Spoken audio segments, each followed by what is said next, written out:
What really happens the night before execution at ADX Florence?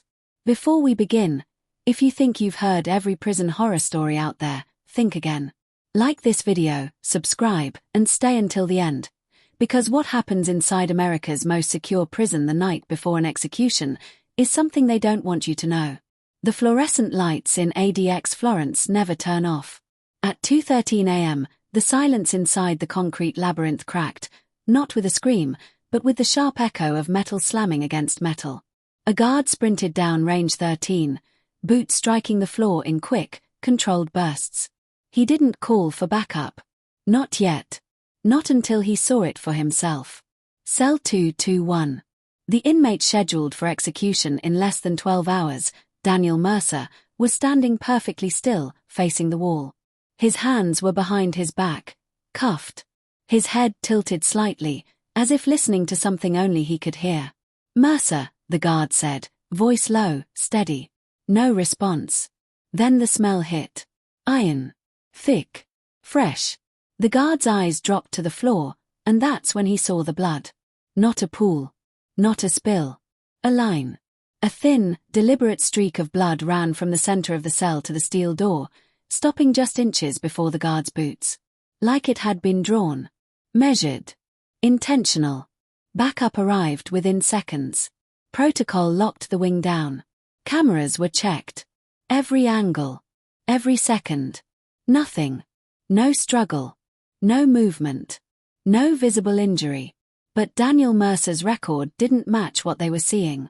Convicted of a triple homicide in Chicago, 2 federal agents and a civilian informant, Mercer had been labeled one of the most calculated killers in modern U.S. history. No remorse. No confession. Just cold, precise violence. And now, hours before his execution, something was wrong. Agent Laura Kessler had been called in immediately. She had worked Mercer's case 5 years earlier.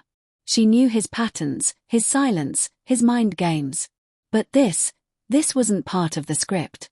She stood outside the cell, watching him through reinforced glass. "He's doing this for a reason," she said quietly. "He wants us to see it." "For what?" the warden asked. Kessler didn't answer right away. Her eyes stayed fixed on the bloodline. "Because it's not random," she finally said. "It's a message." They reviewed the footage again, frame by frame. At exactly 1:47 a.m., Mercer stepped into camera view. Calm. Controlled. He looked directly into the lens, and smiled.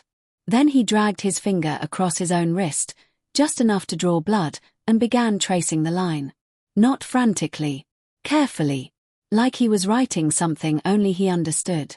But when Kessler zoomed in on the footage, enhancing the angle where the line began, her breath caught. Because the blood didn't start at his wrist. It started somewhere behind him, just out of frame. And when they opened the locked cell door, what they found inside changed everything. The cell door opened with a hydraulic hiss, slow and deliberate, like the prison itself was resisting what came next. Agent Laura Kessler stepped in first. ADX Florence was designed to eliminate uncertainty. Every inch of every cell was mapped, monitored, predictable. There were no blind spots. No hidden corners. No room for surprises. But as her eyes adjusted to the sterile grey interior, Kessler immediately understood something had broken that certainty. "Don't touch anything," she said sharply. Daniel Mercer hadn't moved. He was still facing the wall, still eerily calm. But now, from inside the cell, the smell of blood was stronger. He shouldn't have lost enough blood from a shallow cut to create that metallic heaviness in the air. "Turn him around," Kessler ordered. 2 guards stepped forward, gripping Mercer's arms and rotating him carefully. That's when everyone froze. There was no wound on his wrist. Not even a scratch. The skin was intact. Clean. As if the footage they had just watched, him slicing into himself, had never happened. "That's not possible," one of the guards whispered. Kessler's eyes narrowed. "Check his vitals." "Stable. Heart rate low. Almost relaxed." "Then where's the blood coming from?" the warden demanded. No one answered. Kessler moved deeper into the cell, crouching near the start of the line. The streak was darker here, thicker. Fresh. Real. She followed it back with her eyes, slowly, carefully, until she reached the rear corner of the cell. And stopped. Move him, she said. The guards hesitated. Move him now. They pulled Mercer aside. Behind where he had been standing, something had been hidden. A section of the concrete floor, no larger than a dinner plate, was darker than the rest. Not stained. Wet. Kessler knelt, her pulse beginning to rise. She pressed 2 fingers to the surface. It wasn't just wet. It was seeping. From beneath the concrete. That's impossible, the warden muttered. These cells are solid, poured and reinforced. Nothing gets underneath. Kessler ignored him. Get maintenance down here. I want this opened. Within minutes, a small team arrived with tools. The drilling began, loud, violent, echoing through the wing. Mercer watched the entire time. Smiling. The concrete cracked faster than expected. Too fast. Like it had already been weakened. When the final piece broke free, the room fell into a silence so complete it felt suffocating. Because beneath the floor, there was a cavity. And inside it, a hand. Human. Pale.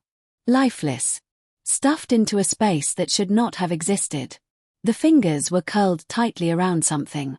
Kessler leaned closer, her voice barely above a whisper. Careful, don't disturb it. A technician reached in slowly, prying the object loose from the dead grip. It was a small, blood-stained photograph. Kessler took it, and her stomach dropped. Because the image wasn't old. It wasn't evidence from Mercer's past. It was taken recently. Inside ADX Florence. And standing beside Daniel Mercer in the photo was someone who wasn't supposed to be alive. The photograph didn't make sense. Kessler stared at it under the harsh fluorescent light, her mind trying, and failing, to force logic into something that defied it. The image was grainy, clearly taken in secret, but there was no mistaking the faces. Daniel Mercer stood in the center. Calm. Composed. The same faint, knowing smile. And beside him, Agent Marcus Hale. Dead for 3 years. Officially killed during the operation that led to Mercer's arrest, Hale had been Kessler's partner. She had seen his body. Identified him herself. Signed the report. This is fake, the warden said quickly. It has to be. Kessler didn't respond. Because something in her gut was telling her otherwise. Run facial analysis, she ordered. Now. The tech team scrambled. Within minutes, the results came back. Match confirmed. Not just Mercer. Marcus Hale too. Alive, at least at the time the photo was taken. That's impossible, someone said again, but the word had already lost its meaning. Kessler turned slowly toward Mercer. He hadn't spoken once since they entered the cell. But now, for the first time, he moved. Just a slight tilt of his head. Then he spoke. You're late, Laura. The sound of her name hit like a punch to the chest. You don't get to talk, the warden snapped.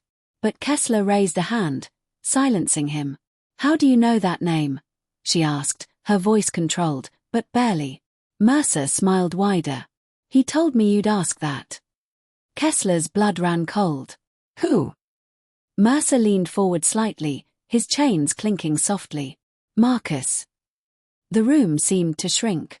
That's not possible, she said, but this time it sounded like she was trying to convince herself. He's closer than you think, Mercer continued. Closer than anyone in this room. Search the entire facility, the warden barked. Every unit, every corridor, every access point. Lock everything down. Alarms began to echo through ADX Florence. Steel doors slammed shut.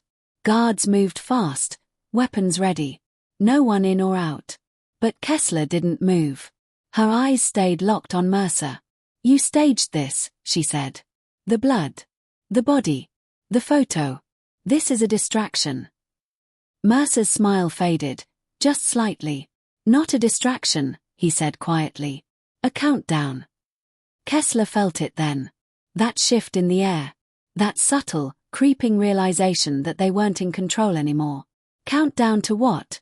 She demanded. Mercer leaned back against the wall, as calm as ever. To midnight. Kessler frowned. Your execution is scheduled for. Not mine, Mercer interrupted. Silence. Heavy. Suffocating. Then. The lights flickered. Once. Twice. And then the entire wing went dark. Emergency systems failed. Cameras cut.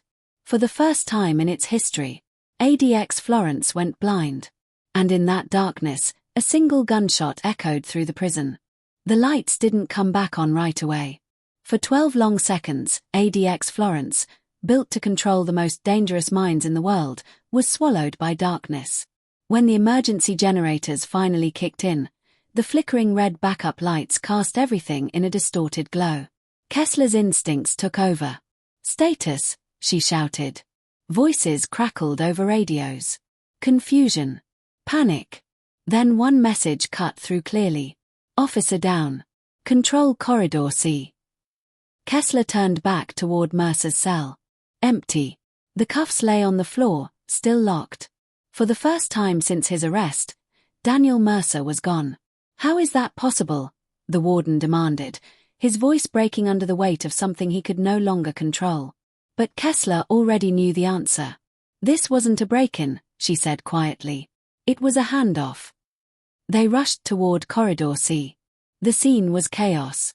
One guard lay motionless, a single gunshot wound to the chest. No weapon in sight. Security doors that should have been sealed were open. Override codes had been used. Internal codes. Someone on the inside helped him, the warden said. Kessler shook her head. Not just someone. Her eyes scanned the corridor, then stopped. At the far end, just before the exit leading to the service tunnels, a figure stood in the shadows. Tall. Still. Watching. Marcus, she whispered. The man stepped forward into the red light. Older. Harder. But unmistakable. Agent Marcus Hale. Alive. You're supposed to be dead, Kessler said, her voice barely holding. Hale gave a faint smile. That's what made it work. Work for what? For this. Behind him, Mercer stepped into view. Free. Untouched. This was never about escaping prison, Mercer said calmly. It was about proving something. Kessler's mind raced. The murders, the trial, all of it. Designed. Hale finished.